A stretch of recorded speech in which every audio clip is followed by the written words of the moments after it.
Uvira, Kivu Kusini, katika hali ya mshikamano na uzalendo, wakazi wa mji wa Uvira wameungana kuadhimisha miaka 55 tangu Jamhuri ya Kidemokrasia ya Kongo ipate uhuru wake. Sherehe hizo za kitaifa ziliendeshwa kwa hali ya amani na zilizokuwa ya utulivu, zilizoongozwa na gavana wa jimbo la Kivu ya Kusini, Mheshimiwa Jean-Jacques Purusi, zikihudhuriwa pia na viongozi wa kisiasa, kijeshi na wa kijamii.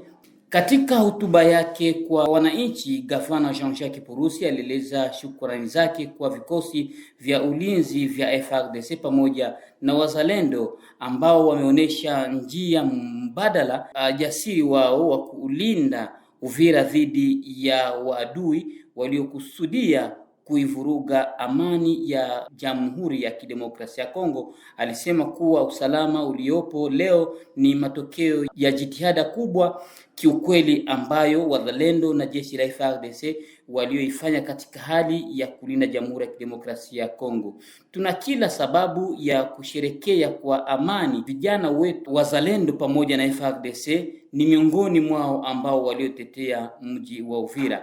Aidha, ilitumia jukwaa hilo kuwakumbusha wananchi kuwa juu ya wajibu wao wa kuchangia maendeleo kwa njia ya kulipa kodi kwa hiari. Alisema kuwa serikali ya mkoa iko tayari kuanzisha miradi mbalimbali ya maendeleo katika mji wa Uvira, ikiwemo kujenga mabarabara na kazi zingine, ikiwa raia wanatakiwa kulipa kodi kwa hiari. Kwa wakati huu Uvira ikiwa inasherehekea sikukuu, meya wa mji makamu Kifara Kapenda Kiki alipata nafasi ya kuweza kumkaribisha gavana wa jimbo. Sherehe hizo, maazimisho hayo yamekuwa fursa ya kueleza historia, kuamirisha mshikamano wa kitaifa na kujiunga na jeshi la taifa, na kuomba kushuhudia na kusikiliza kile gavana wa jimbo la Kivu Kusini Mheshimiwa Jean-Jacques Purusi alichokizungumza. Le détachement d'honneur de la police nationale congolaise Sud Kivu est rangé pour vous accueillir et vous rendre les honneurs à l'occasion de la commémoration du 65e anniversaire de l'indépendance de notre pays, la République démocratique du Congo. Je vous invite à passer, à prendre place à la tribune. Commandant de détachement, les commissaires de police, Ombani, Moukoulumania. Nous avons conquis notre indépendance politique et administrative le 30 juin 1960. Aujourd'hui, 65 ans après, nous célébrons donc cet important événement.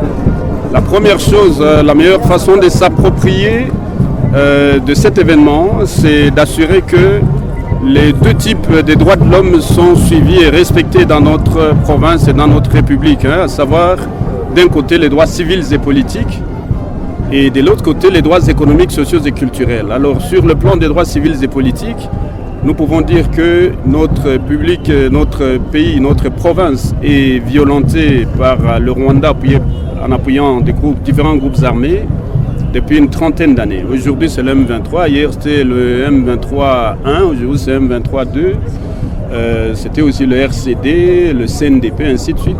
Tous ces groupes armés qui ont versé le sang, qui ont pillé, violé, torturé la population en toute impunité. Jusque-là, il n'y a eu aucune justice. Donc la première chose, c'est d'assurer que ceux qui sont en train de violer aujourd'hui, ceux qui occupent illégalement nos territoires, à savoir les éléments du Rwanda appuyant le M23, qui occupent le nord et le sud Kivu en partie, que justice soit faite pour les victimes. Et voilà pourquoi la première chose, c'est de collecter les informations, constituer des bases de données sur les graves violations des droits de l'homme qui sévissent dans les territoires occupés et de les acheminer auprès des juridictions administratives et légales de la RDC, de la sous-région, mais aussi auprès du haut-commissaire l'ONU aux droits de l'homme et d'autres juridictions internationales comme la Cour pénale internationale. Et cet aspect, il est en train d'être fait.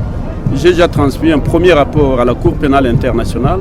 J'ai transmis aussi un rapport à Amnesty International. Je crois que vous avez suivi la publication mondiale du rapport d'Amnesty International sur les graves violations des droits de l'homme au sud et au nord Kivu. Ça fait partie de notre travail. L'autre devoir, c'est d'assurer que les droits économiques, sociaux et culturels soient respectés. C'est-à-dire que les taxes soient payées, que les routes soient réhabilitées, que l'électricité soit là, que les gens mangent à leur faim, particulièrement les Wazalendo et nos militaires qui sont au front. Voilà l'autre combat dans lequel nous sommes engagés. Et là, je viens de parler avec le président de la République, chef de l'État que j'ai rencontré la semaine passée à Kinshasa. Et je lui ai d'abord demandé, comme les Rwandais ont pillé nos engins qui réparaient les infrastructures, notamment les engins qui étaient à l'aéroport de Kavumu pour son extension en aéroport international, les engins qui étaient sur l'axe Bukavu-Bunyakiri, sur l'axe Bukavu-Calais et sur l'axe Bukavu-Kamanyola et beaucoup d'autres projets à Fizi, Mwenga et Chabunda.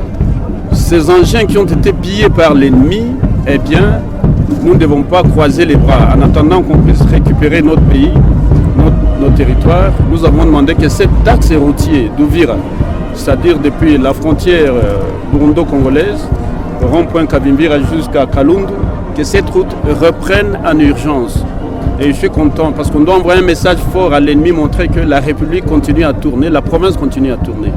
Et je suis ravi que le chef de l'État est d'accord avec moi. Et il a donné toutes ses instructions à 3 ministres, celui des ITPR, notamment Excellence Alexis Guissaro, à l'Excellence ministre Aimé Bodji du budget, à l'Excellence Doudou Fwamba, ministre des Finances, pour qu'ils prennent toutes les mesures idoines afin que cet argent soit décaissé, que la société burundaise qui construit cette route puisse reprendre ses travaux et notamment finir avec l'asphaltage de cet axe le plus urgemment possible.